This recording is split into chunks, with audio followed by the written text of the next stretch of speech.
Hermanos, Dios lo bendiga a todos en el nombre del Señor Jesucristo. Esta es la cuarta entrega de la serie Peligros para no cumplir con la visión divina para un varón. Peligros para no cumplir con la visión divina para un varón. Y ya sabemos, ¿no?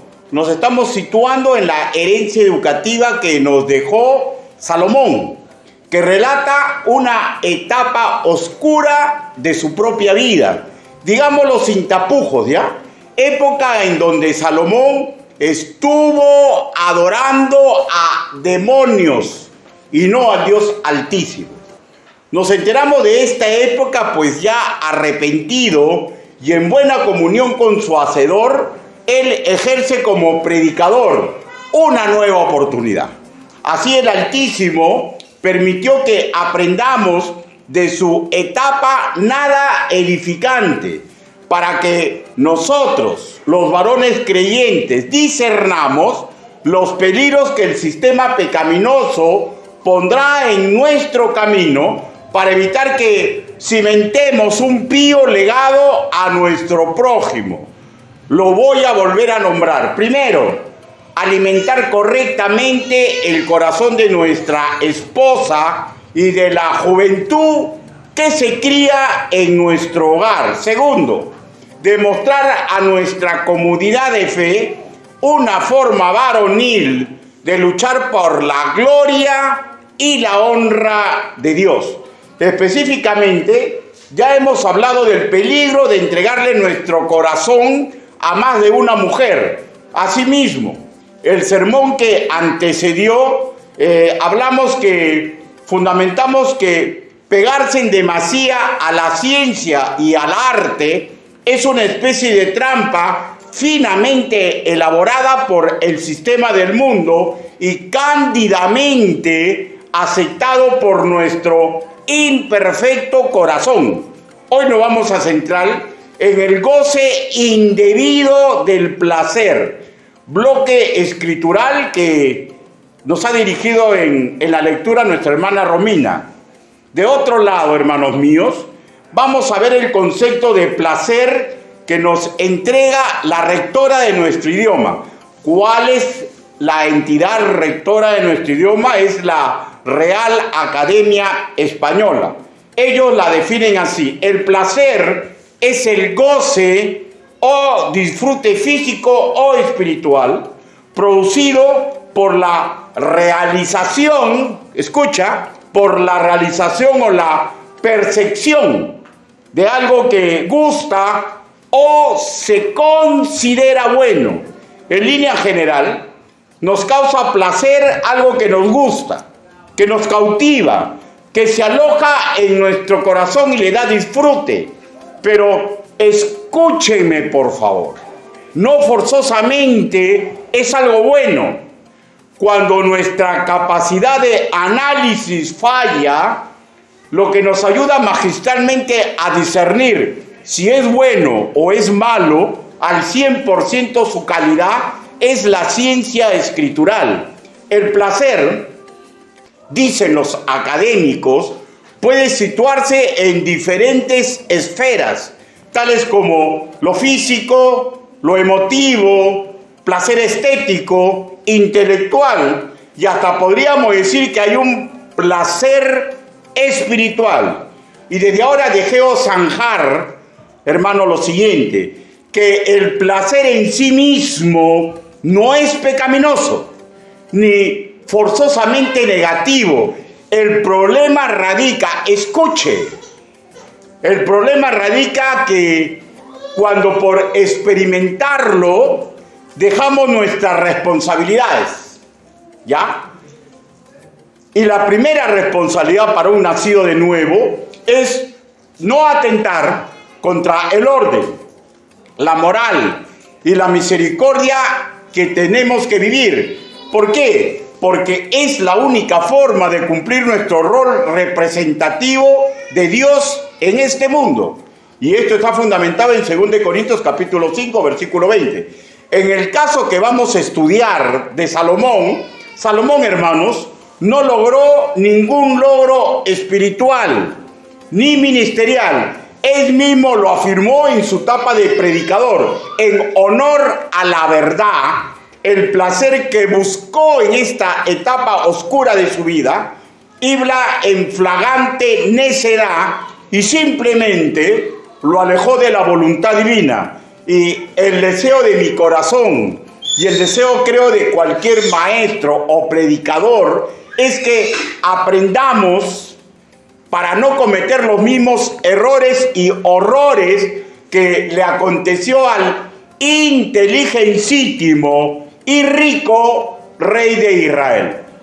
El filósofo griego Platón, que abandonó este mundo 347 años antes de Cristo, escribió lo siguiente: el hombre es una auriga que conduce un carro tirado por dos briosos caballos, el placer y el deber.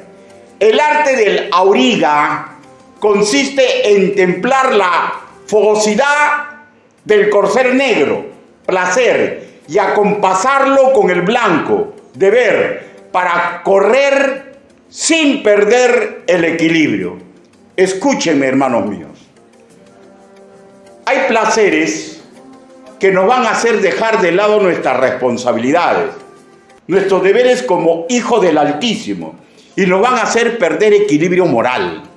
Al respecto, hermanos míos, nosotros nos educamos, escúchenme, no para negarnos sentir placer, ¿no? Porque eso es antinatural, sino para que, por desearlo, por buscarlo y obtenerlo, no transgredamos la óptica divina. Pues si así hacemos, lo que vamos a lograr bíblicamente es aflicción de espíritu. Ningún provecho, ni espiritual ni ministerial. Un momento de placer no creo que valga todo el llanto que puede originar esa acción. No vale. No vale, hermanos míos. Razonemos sobre el placer en general. En general. ¿Qué hay de malo de deleitarnos al comer un rico cevichito? ¿Ah? O un quesillo venezolano. Dicen que son riquísimos, ¿no, varón? ¿No? ¿Qué hay de malo? ¿Qué de malo el placer de tener amigos de mucho valor y reírme y vacilarme con ellos? ¿Qué hay de malo? ¿Ah? ¿Qué de malo de disfrutar gratamente estar en mi playa favorita gozándome de la brisa marina? ¿Qué de malo del placer carnal con mi cónyuge? ¿Qué de malo, hermano, de realizar o contemplar una obra de arte, deleitarnos con una hermosa canción, con una obra de ingeniería, y podría citar 1000 y casos más? ¿Qué de malo? Pero repito, escuchen, si el placer que deseamos llevar a nuestra vida, las escrituras lo clasifican como pecaminoso o nos orientan a pensar que es fuera de tiempo, ¿ya? Estaremos hablando como necios.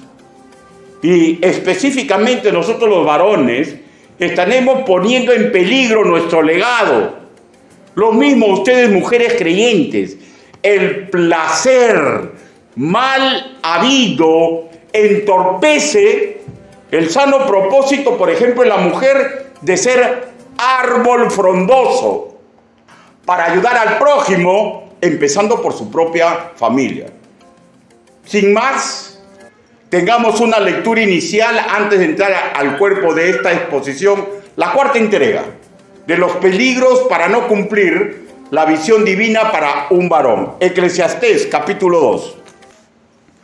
Vamos a leer los 2 primeros versículos. Puesto de pie. Pero por favor, si usted está delicadito o está un poquito bollo, sentadito nomás.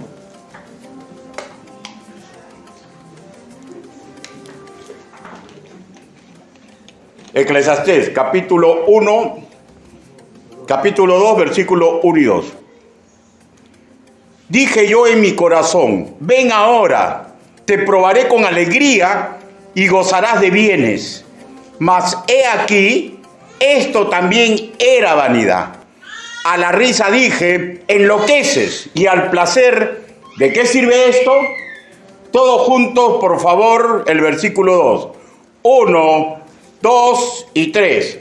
A la risa dije, enloqueces, y al placer, ¿de qué sirve esto? Palabra de Dios. Inclinen su rostro, vamos a orar. Bendito Padre Celestial, mis hermanos aquí reunidos comprenden a cabalidad que no existe hombre digno de predicar ni enseñar su evangelio. Padre Santo, pero si usted está permitiendo que hoy yo sea su expositor, usted sabe todo esto, Señor. Le pedimos humildemente que, Señor, el Espíritu Santo use este trabajo para que mis hermanos aquí presentes comprendan los peligros a los que se enfrentan, hombres y mujeres. Y a mí me haga recordar, Señor, que no debo tener más sentimiento, Señor, de que yo estoy sobre estas cosas. Ayúdenos a todos, Señor, porque no existe ser humano que está sobre su sabiduría y su ciencia bíblica. Ayúdenos, Padre. Así le pedimos, así le suplicamos, en el nombre bendito del Señor Jesucristo. Amén. Por favor, tomen asiento. Él dice, ¿no? A la risa dije, enloqueces, y al placer, ¿de qué sirve esto? De hecho, que él está hablando de una risa negativa y de un placer que no lo va a llegar a ninguna cosa positiva para su vida. Porque definitivamente, hermanos míos, hay placer que está sustentado que es correcto. Y la risa, hermanos míos, es una cosa maravillosa. Pero aquí hace ver que una risa que habla de una locura, de una situación que es burla, es algo que no tiene ningún bien, ¿ya? Entonces, en el versículo primero, él dice, probaré, ¿no?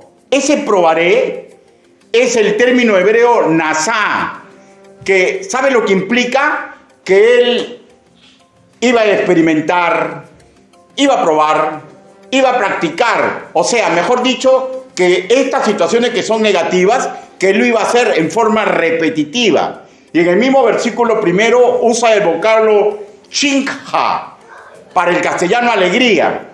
Pero en el versículo 2, que leemos placer, se vuelve a repetir la misma palabra en hebreo, chinkha, ¿ya?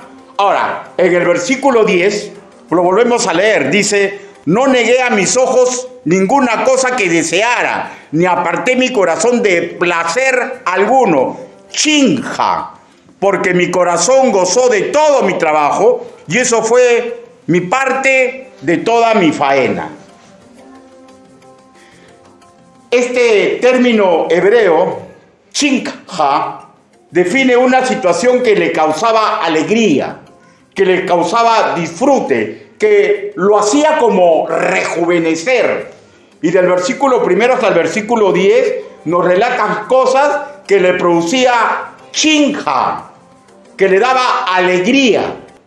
Pero no es el placer, no es la alegría que deben tener los hermanos por andar juntos en armonía. ¿Ya? Estamos hablando de situaciones pecaminosas. Castizamente en el hebreo, esta palabra chinja puede aplicarse a lo religioso, a lo secular, una situación que lo contentaba, que lo hacía gozar y lo repetía sin cansarlo, pues es notorio que le gustaba hacerlo. Algo en lo cual Salomón había enfocado su corazón en forma completa, se había entregado ideas, sentimientos, proyectos. Ahora, imagínense, hermano, Salomón sumamente privilegiado, un estatus real que casi todo lo podía tener. Y él nos relata que justamente así hizo por voluntad propia. En el versículo 10 dice, no negué a mis ojos ninguna cosa que deseara. O sea, es claro, él no se negaba nada que él relacionaba que le podía dar placer, que le podía dar alegría, que podía rejuvenecer. Pero Estoy afirmando que todo el contexto habla de situaciones pecaminosas. O sea, estamos ante un sin medida, que no se niega nada, incapaz por voluntad y determinación propia decir no. Había borrado el no de su vocabulario. Y cualquier situación que deseara, que le causaba placer y en honor a la verdad, el sentido común que el Señor le ha puesto a todo ser humano, le hace entender que a todo no le podemos decir sí. A todo lo que nos guste y a todo lo que nos cause placer, no se le puede decir sí. Y estamos hablando de un hombre sabio. Un hombre que se transformó, que había quitado el no de su vocabulario. Hermanos, Salomón fue inteligentísimo. Tuvo una memoria súper prodigiosa y de seguro él sabía a carta cabal lo que las escrituras califican como necio y desagradable al Altísimo.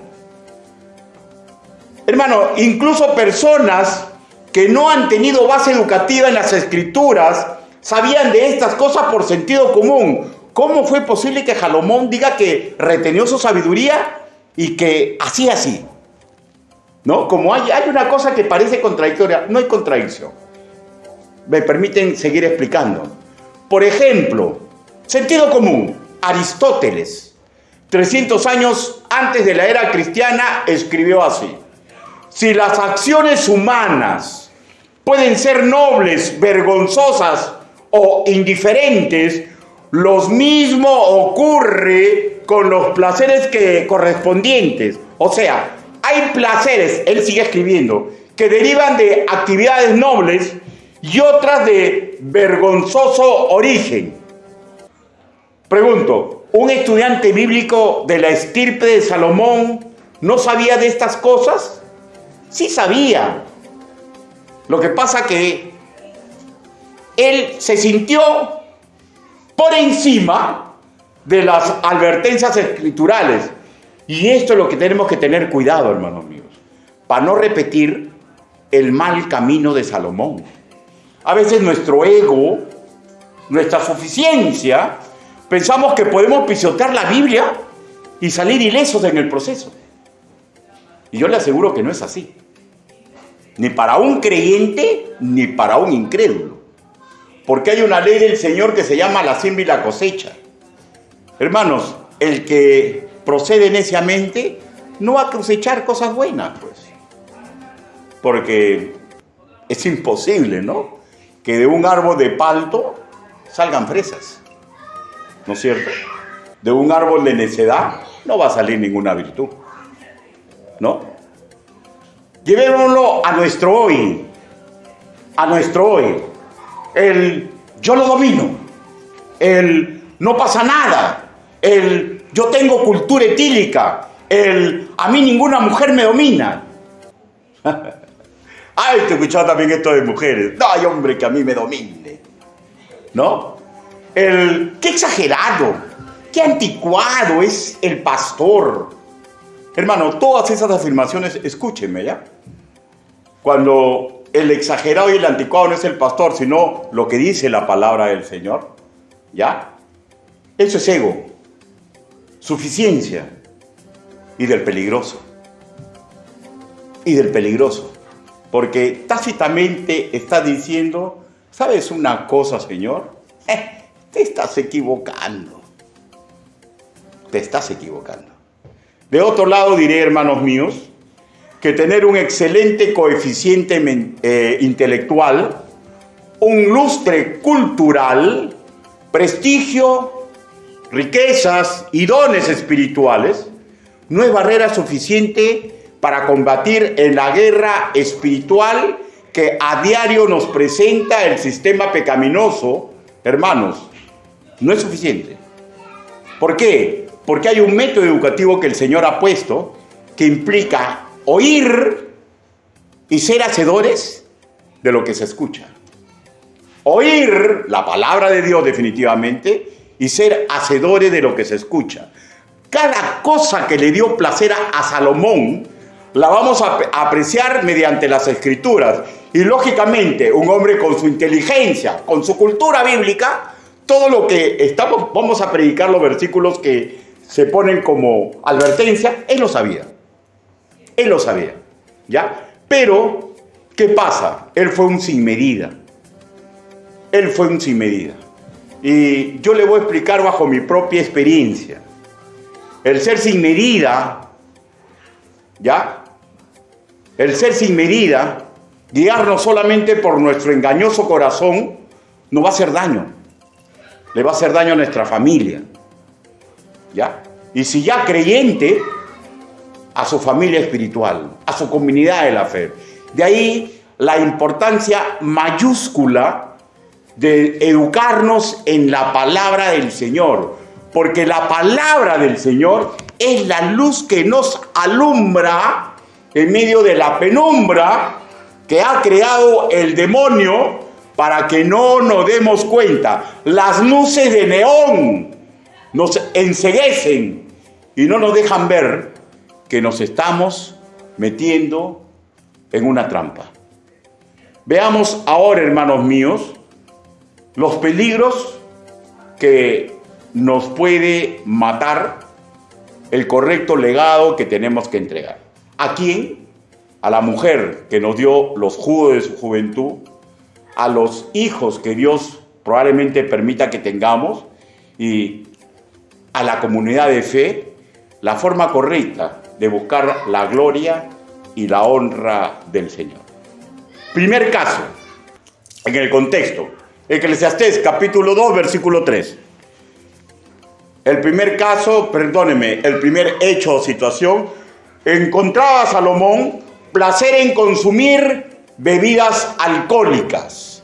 Encontraba Salomón placer en consumir bebidas alcohólicas. Eclesiastés capítulo 2, versículo 3.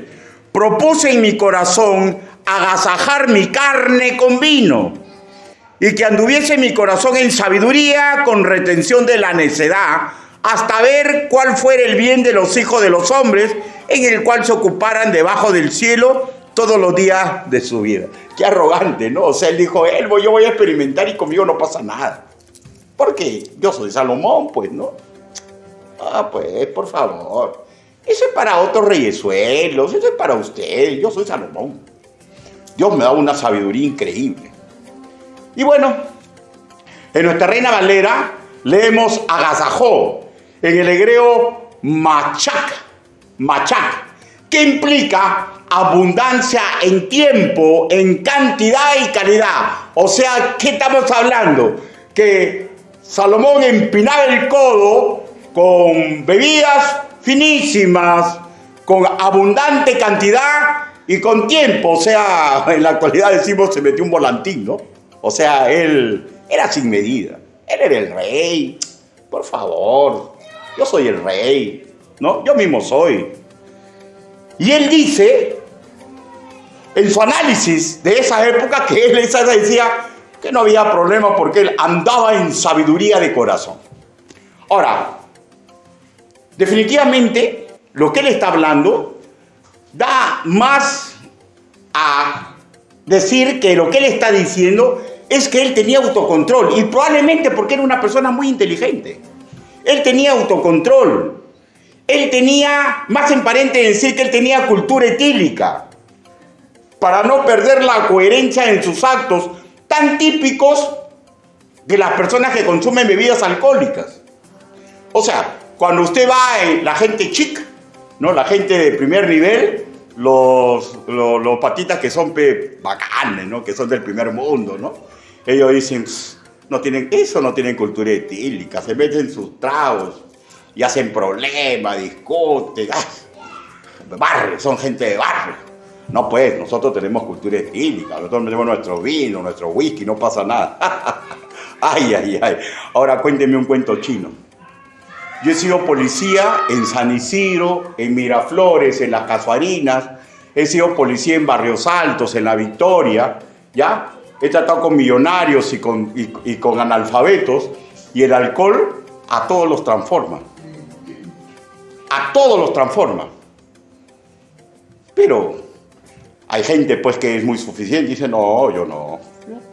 Yo no soy como ellos, yo tomo y soy bebedor social. Conmigo no pasa nada. Un Salomón. ¿No? Por favor, escúchenme, ¿ya? Puede ser que un creyente sea sumamente inteligente, muy capaz en 1001 materias seculares. Puede tener un hermoso don de gente, una maravillosa cultura, puede tener dones, puede tener riqueza abundante, ¿ya? Pero nada eso le va a alcanzar si comete el error de juguetear con el alcohol, porque tarde o temprano el que usa alcohol como una cosa normal, escúchenme, terminan marchitándose, se les marchita todo, menos la arrogancia. Isaías capítulo 28, versículo 1. Isaías capítulo 28, versículo 1. No pierdan, por favor, Eclesiastés.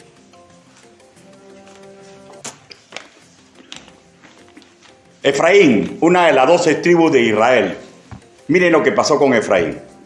Dice, ay de la corona de soberbia de los ebrios de Efraín y de la flor caduca de la hermosura de su gloria, que está sobre la cabeza del valle fértil de los aturdidos del vino. O sea, ¿qué está diciendo, hermanos míos? Efraín, una de las 12 tribus, era pues los reyes del Pisco y Nazca, ¿ya?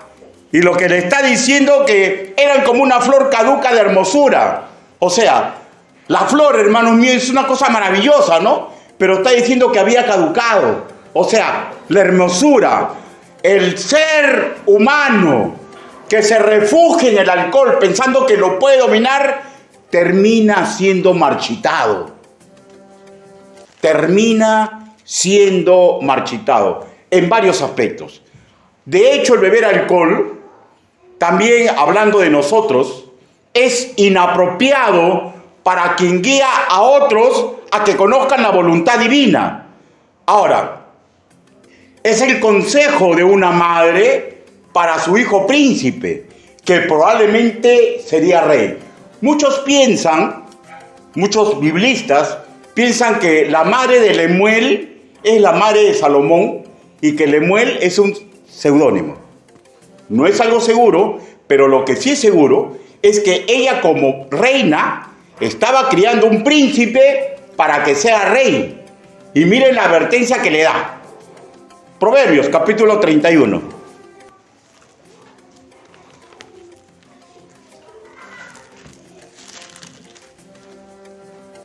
Versículo del 4 al 5.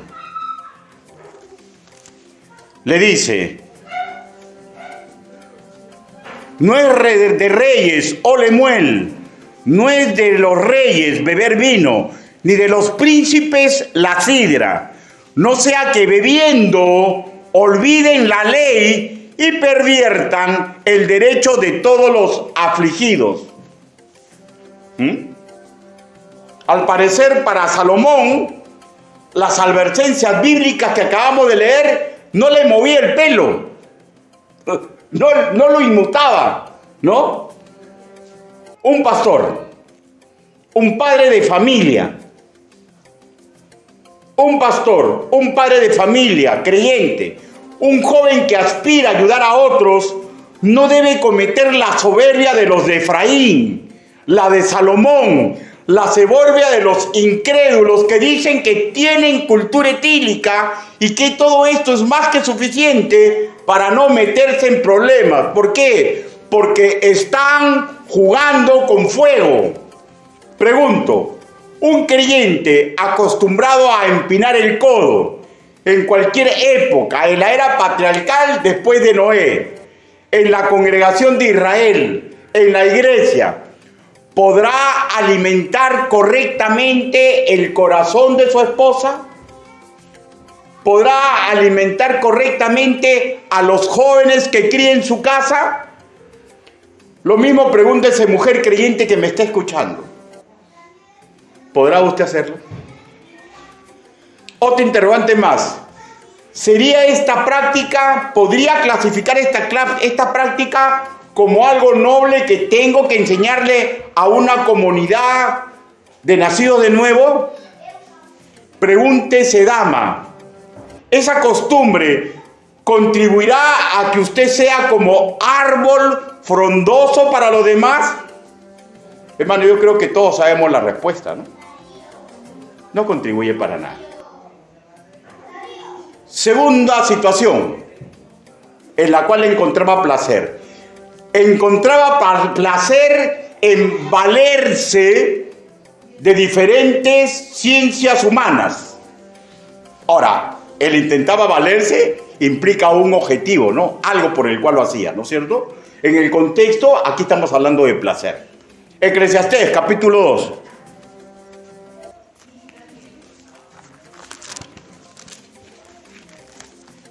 Eclesiastés, capítulo 2, versículo del 4 al 6.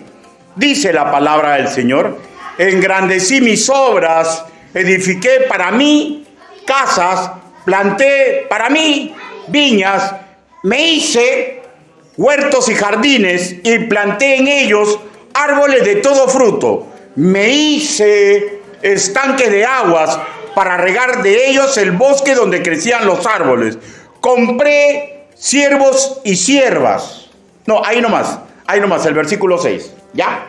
Hermano, de hecho, todas estas cosas nos indica que Salomón fue un prodigio, ¿ya? Porque el edifiqué no solamente implica que él mandó, sino que él tenía conocimiento de construcción, ¿ya? Y a nivel de ser un ejecutivo, o sea, a nivel de ingeniería, pues, ¿no?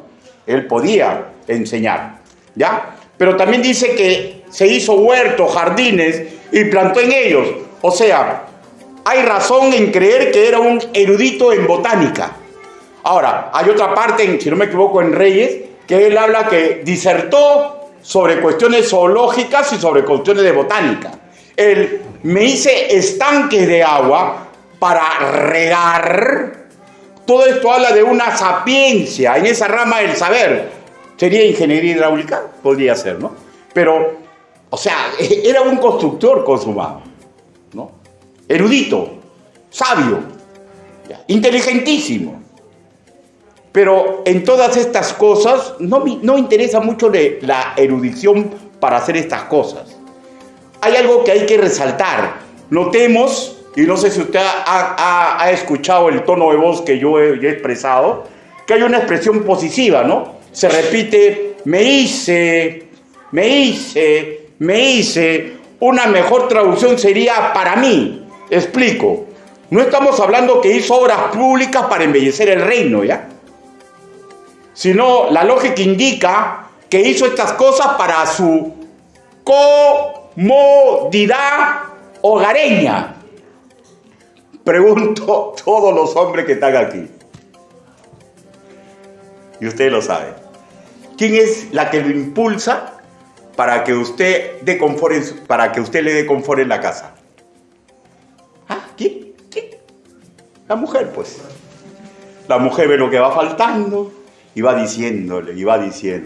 ¿O no? No estoy hablando cosas que nadie sabe, ¿no? Todos sabemos eso y es algo natural, no hay ningún problema, por favor, ¿eh? No hay ningún problema. ¿Por qué? Porque la mujer ve el detalle y el hombre generalmente no vemos el detalle, ¿no? No vemos el detalle. Y bueno, así es.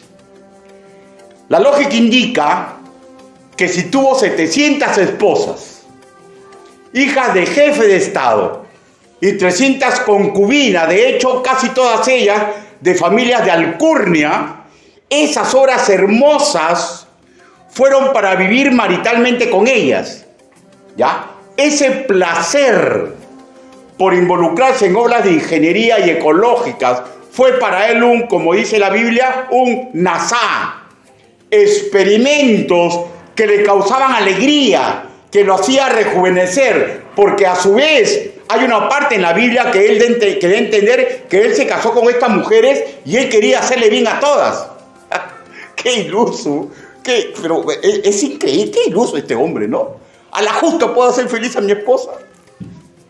¿Qué voy a hacer feliz a 700 mujeres? Pero él intentó, pues él lo intentó, ¿no? Hombre iluso, ¿no? Ojo, ¿ah? Ahora, lo problemático es que él no solo quería hacer feliz a una mujer. O sea, este experimento, este esfuerzo que él hizo, ya estuvo relacionado a una actividad sexual que es grotesca, insana, inapropiada para cualquier rey de Israel. Y la lógica indica para cualquier hombre que haga uso de su conciencia. ¿De qué estoy hablando? Hermano, a la justa podemos con una mujer. Meterse con dos, es ser bien caído del panto. Ahora, no vayan a pensar que solamente es mi análisis, ¿sabes? Un análisis con lógica, ¿no? La Biblia les advertía que no era el camino para los reyes. No era el camino para los reyes. Busque Proverbios, capítulo 31, del 1 al 3.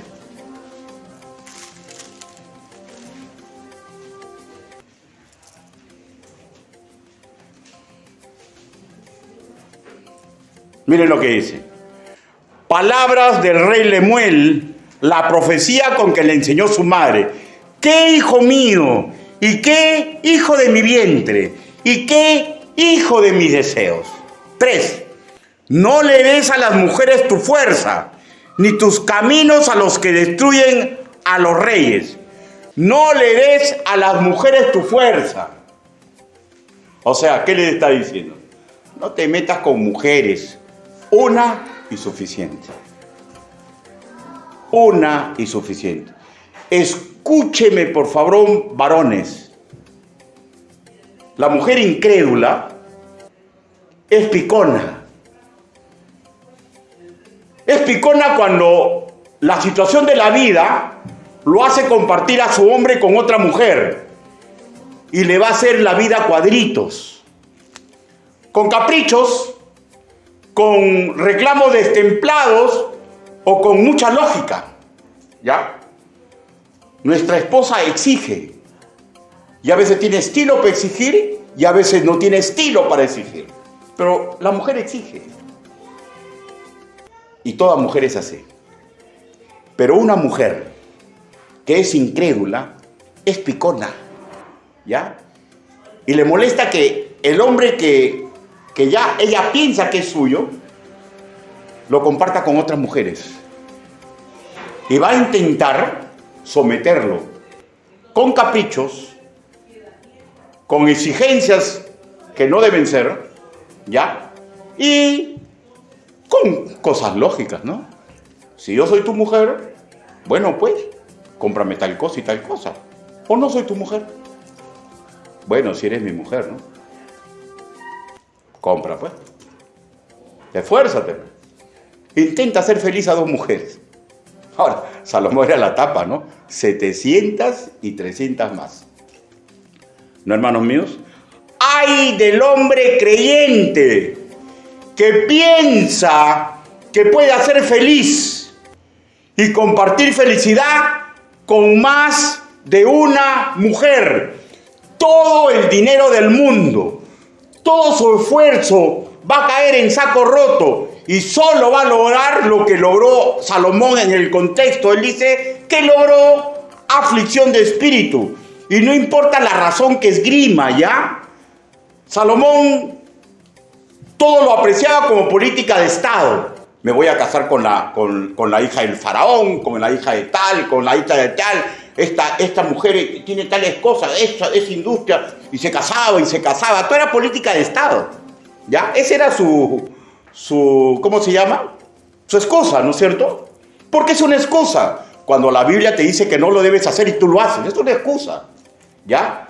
Ahora, ¿y qué le pasó por hacer eso?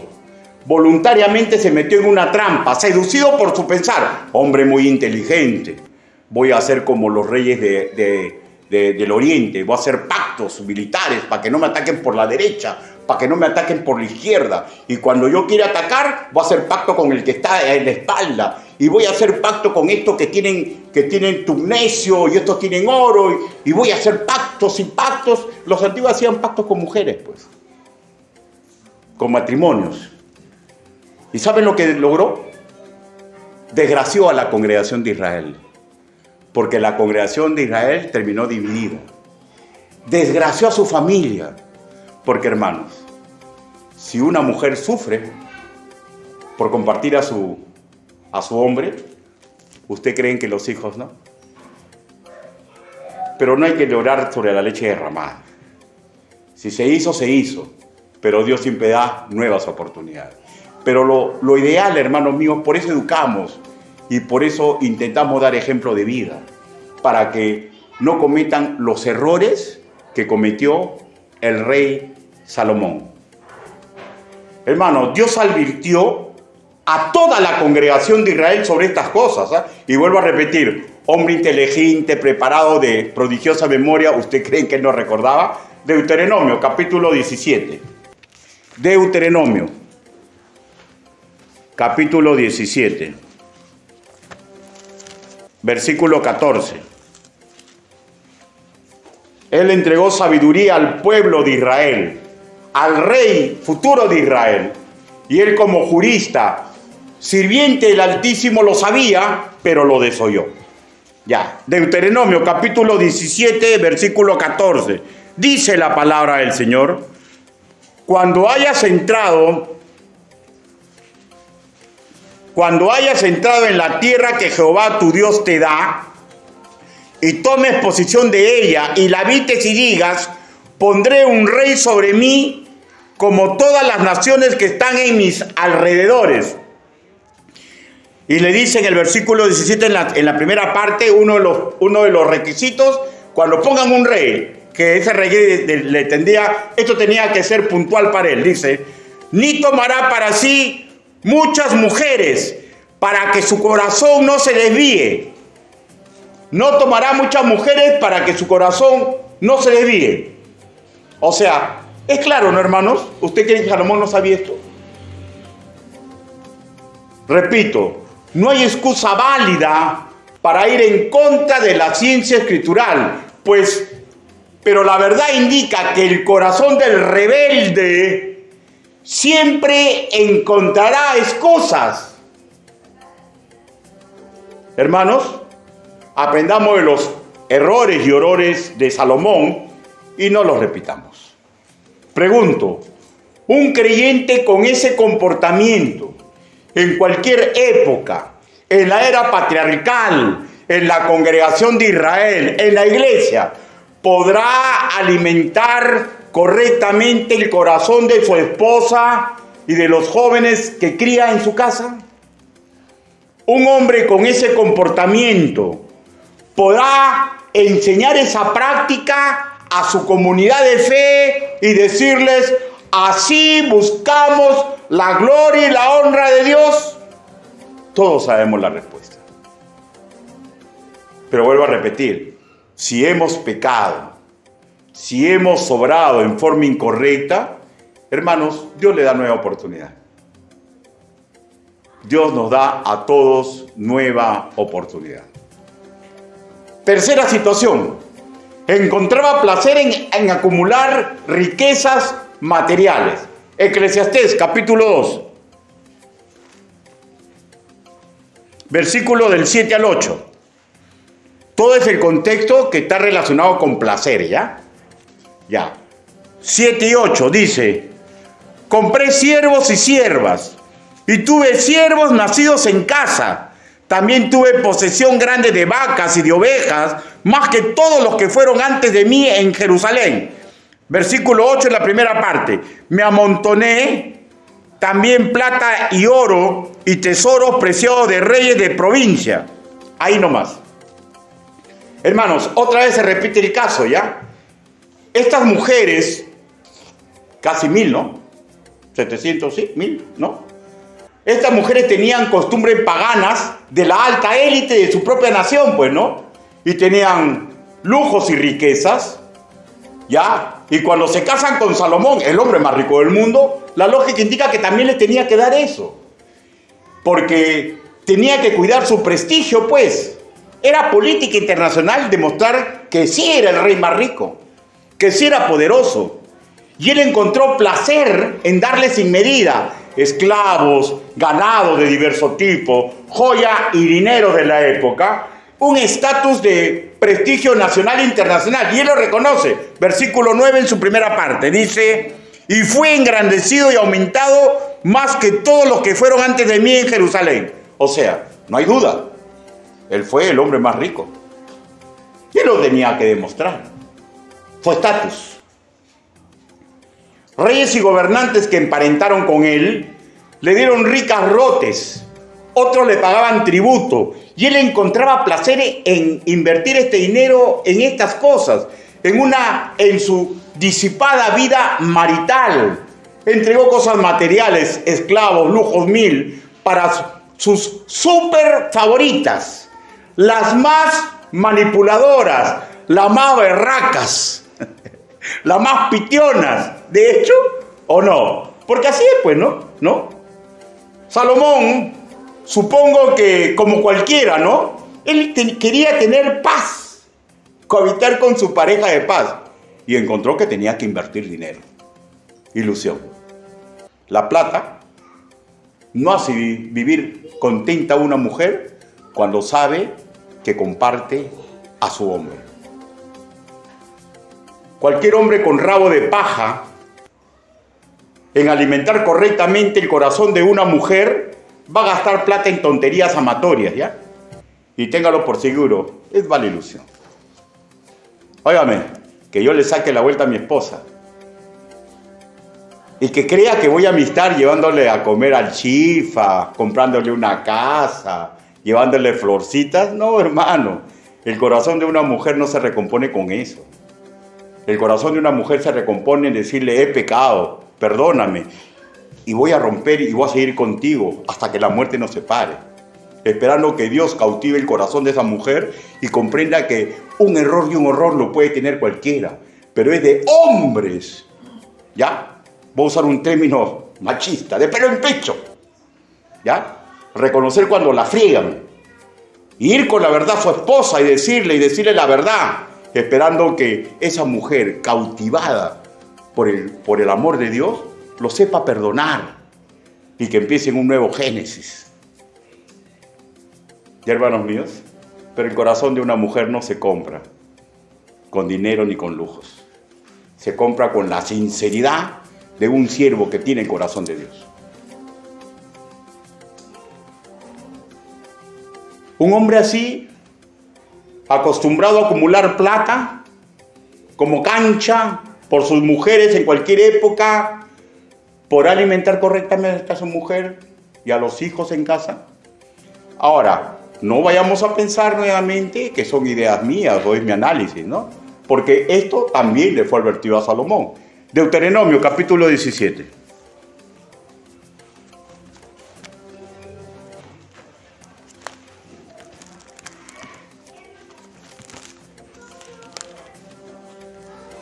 Versículo del 14 al 16.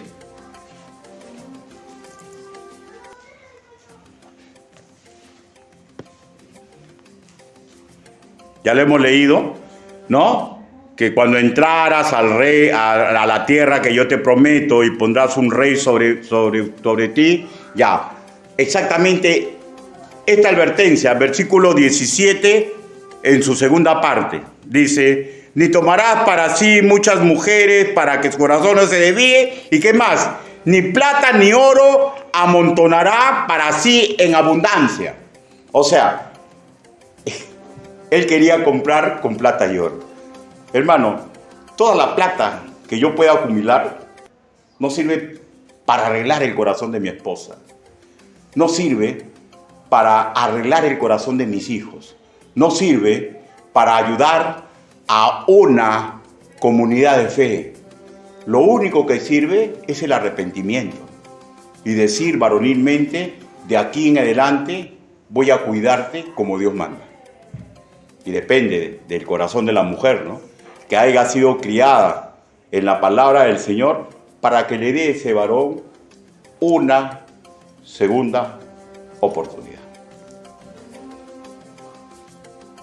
Y lo cuarto y lo último, en el contexto, encontraba placer en la vida de la harén. Encontraba placer en la vida de harén. Eclesiastés, capítulo 2, versículo 8, en su segunda parte. Dice, me amontoné plata, ya eso ya lo hemos visto. Segunda parte, dice, me hice de cantores y cantoras, de lo deleite de los hijos de los hombres y de toda clase de instrumentos de música. Aquí ya estamos hablando de una molotov sensual, ¿ya? Una molotov sensual. Música, cantantes, hombres y mujeres, bailarinas, un harén y actividades para su placer. La 1001 noche al estilo judío. Y de hecho, mucho dinero para mantener este boato y vida disipada. Y vuelvo a repetir, no conozco un solo hombre que pueda darle verdadera felicidad a dos mujeres a la vez. Él cumplió el deseo carnal de Casanova, del fundador de Playboys, y de y un necios que suenan con tener un harén, ¿no? Suenan con tener. Nada que ver con actitudes agradables al Señor, sí propias de adoradores de demonios, de los griegos que denominaban a ese demonio como la diosa Venus, la diosa del amor. Pregunto, ¿algo de esto le puede dar sosiego al alma de un hombre?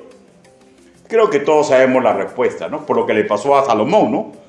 Por camino propio fue llevado a aflicción de espíritu, a la idolatría, típica de los reyes orientales de su época. Vivió una vida inútil en esa etapa oscura, sin trascendencia espiritual para Dios, ni para su familia, ni para la congregación de Israel.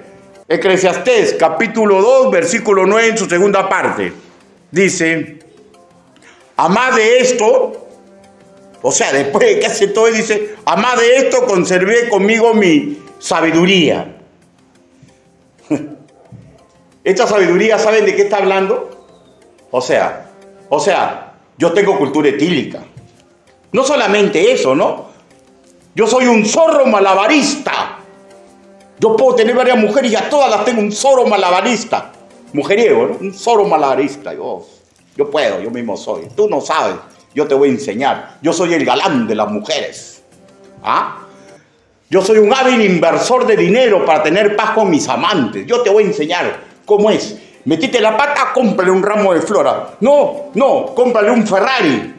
Mi harén, cómprale una mansión, Ale. Hermano, a la mujer no dice nada, pero toda esa plata le resbala. Cuando verdaderamente su corazón está atrapado por un hombre, le resbala todo lo que le regales. Todo lo que le regales. Pero, bueno, él creía que así iba a poder tener paz con sus amantes, ¿no? Y tarde o temprano esta política termina colapsando. Por favor, el que se cree vivo termina por la pata de los caballos.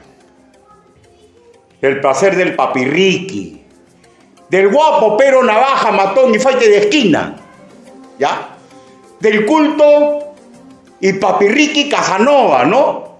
No, Casanova un culto, con poemas, se enamoraba, yo soy psicólogo de las mujeres, ¿no? El billetera mata galán. Hermano, todo esto no tiene nada que ver con la ciencia ni la sabiduría celestial. Es carnal.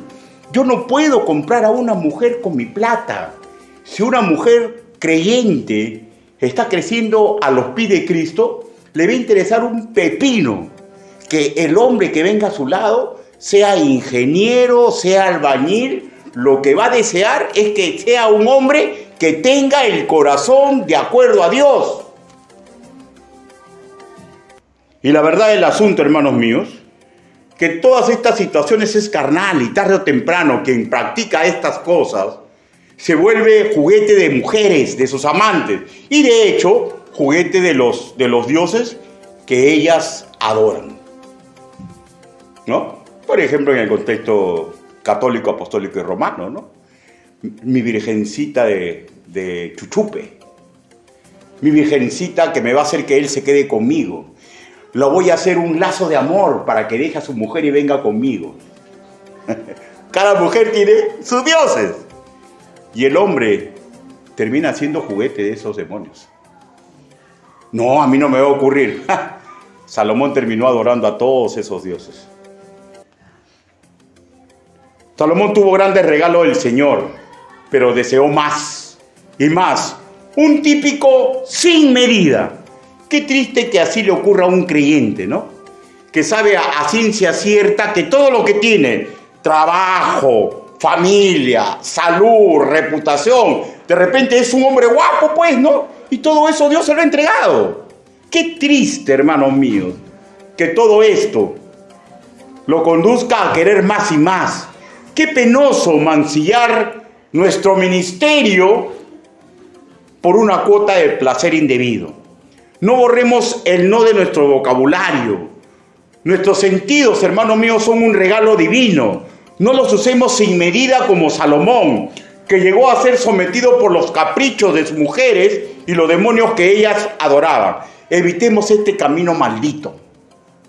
El pastor bautista John Hill, que ya está en la presencia del Señor en 1771, se expresó así: aunque solo se nombra placer con sus ojos, no se negó de nada que era agradable para su oído, a su gusto o cualquier otro sentido. Repito, Salomón fue un sin medida. Y eso no debe ocurrir con un creyente. ¿Qué se logra con esto? Eclesiastés, capítulo 2, versículo 11. Miré ya luego todas las obras que habían hecho mis manos y el trabajo que tomé para hacerlas, y he aquí, todo era vanidad y aflicción de espíritu y sin provecho debajo del sol. Todo sin medida termina desalentando su espiritualidad. Todo sin medida pierde el sentido divino de su vivir. Todo sin medida termina en aflicción de espíritu y con esto mata o envilece una vida provechosa. ¿Cuál vida? La suya. ¿Y qué vida más contamina? La mujer que Dios le entregó. ¿Qué vida más contamina? Los hijos que sufren. ¿Qué vida más contamina? La congregación a la cual pertenece. Porque es un dolor, hermanos míos, en el alma, enterarse que un príncipe o una princesa no ha comprendido su rol en este mundo y por un momento de placer embarre la obra de Dios donde se está levantando la obra. No cometamos esos errores, hermanos. Estemos pegados a lo eterno. Comprendamos que tenemos una familia que cuidar, una congregación por cuidar. Y vuelvo a repetir, hermanos, si algo de esto nos ocurrió, paremos, arrepintámonos, hablemos con nuestra esposa, pidámosle perdón y hagamos las cosas correctas. Hagamos las cosas correctas. Conclusiones. Primero, varones que me escuchan y me predico a mí mismo. Las advertencias escriturales están para nuestra enseñanza y ninguna enseñanza es para negarnos el placer. Pero si ese placer desborda la moral y mandatos escriturales, es sumamente peligroso y estamos jugando con fuego. Segundo, el dejarnos guiar por el Espíritu Santo no es opcional. Si deseamos tener un matrimonio que dé gloria a Dios y ser un buen testimonio en nuestra comunidad de fe. Tercero, para ello, para dejarnos guiar por el Espíritu Santo, el Señor ha ideado un proceso educativo y funcional. ¿Cuál es? No se niegue a ser oidor. Escuche las prédicas. Escuche las prédicas. Si no la puede escuchar, pida los videos. Y si no puede, pida el Word. Y si no puede, lea la Biblia, las advertencias. Léalas, hermanos míos. tenemos que ser oidores, pero el proceso educativo y funcional implica que también tenemos que ser hacedores. Aunque sangren nuestras emociones, aunque se encabrite nuestro engañoso corazón, aunque nos durmamos y nos durmamos, métete 100 cachetadas, pues, y escucha la palabra del Señor que sea en el video. Pero escucha, porque si no escuchas en ningún lado, hermano, estás perdiendo el proceso que Dios hizo para que podamos ser fuertes ante las tentaciones. Y cuarto, no pensemos, por favor, que el placer de cualquier tipo lo podemos separar de la cosmovisión cristiana para vivir.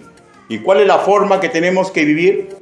Hermano, dándole la gloria a Dios, cuidando a nuestra familia y a nuestra comunidad de fe. Tengamos sumo cuidado para terminar, porque no existe la casualidad, existe la causalidad, causa y efecto. Es una ley a la cual Salomón no pudo escapar y no va a escapar ninguno de nosotros.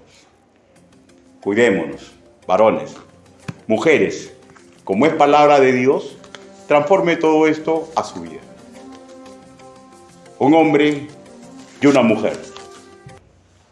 Y que la gloria de Dios inunde nuestros hogares e inunde, hermanos míos, las comunidades de fe. Inclinen su rostro, vamos a orar. Bendito Padre Celestial, su palabra ha sido predicada. Señor, usted es tan hermoso que nos permite tener placer, de diferente tipo, Señor. Pero tenemos que auscultar en las Escrituras, Señor, si es sabio tenerlo y si es el tiempo. Ayúdenos, papito lindo, porque el enemigo está como león rugiente intentando destrozar nuestra familia e intentando destrozar las comunidades de fe, Señor, donde se tiene que predicar su palabra. Ayúdenos, Padre, porque todos los de aquí somos hombres y mujeres comunes y corrientes, Señor, que luchamos por nuestra fuerza cuando desoímos sus advertencias. Ayúdenos, papito lindo. Así le pedimos, así le suplicamos, en el nombre bendito, precioso y poderoso del Señor Jesucristo. Dios lo bendiga, hermano.